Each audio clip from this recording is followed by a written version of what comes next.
2. പരിശുദ്ധാത്മാവ് വരുന്നതിനു മുൻപ് ബൈബിൾ വിരസവും സങ്കീർണവും അപ്രസക്തവുമായി തോന്നിയിരിക്കാം.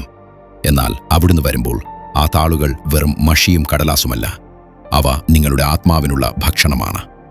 യോഹന്നാൻ 16:13 യേശു പറഞ്ഞു, സത്യത്തിന്റെ ആത്മാവ് വരുമ്പോഴോ അവൻ നിങ്ങളെ സകല സത്യത്തിലും വഴി നടത്തും.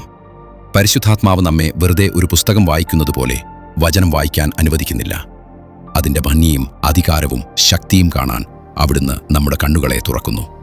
ഒരിക്കൽ മറഞ്ഞിരുന്ന കാര്യങ്ങളെ അവിടുന്ന് ജീവനുള്ളതാക്കുന്നു.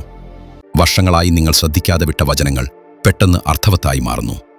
അകലെയുള്ള ചരിത്രമാണെന്ന് നിങ്ങൾ കരുതിയ കഥകൾ ദൈവം നേരിട്ട് നിങ്ങളുടെ സാഹചര്യത്തോട് സംസാരിക്കുന്നത് പോലെ തോന്നിത്തുടങ്ങുന്നു. വചനത്തോടുള്ള ഈ വിശപ്പും ദാഹവും വെറുമൊരാശയല്ല. ഇത് ഒരു മതപരമായ ചടങ്ങ് തീർക്കലല്ല, മറിച്ച് ഇത് നിങ്ങളുടെ ഉള്ളിൻ്റെ ആഗ്രഹമാണ്.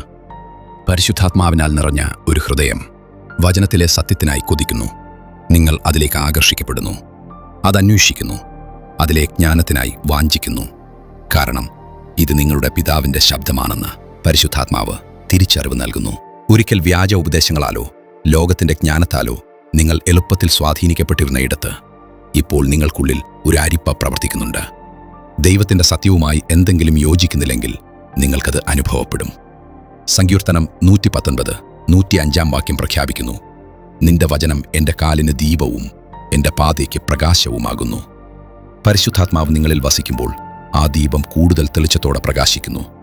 അത് നിങ്ങളുടെ തെരഞ്ഞെടുപ്പുകളെയും ചിന്തകളെയും തീരുമാനങ്ങളെയും നയിക്കുന്നു. സ്വന്തം വിവേകത്തിലല്ല, മറിച്ച് ദൈവം അരുളി ചെയ്ത നിത്യസത്യത്തിൽ നിങ്ങൾ ആശ്രയിക്കുന്നു. ഈ വിശപ്പ് വളരുന്നത് നിങ്ങൾ അനുഭവിക്കുന്നുണ്ടെങ്കിൽ സന്തോഷിക്കുക. അത് പരിശുദ്ധാത്മാവ് നിങ്ങളിൽ ജീവസുറ്റവനായി പ്രവർത്തിക്കുന്നു എന്നതിൻ്റെ വ്യക്തമായ തെളിവാണ്.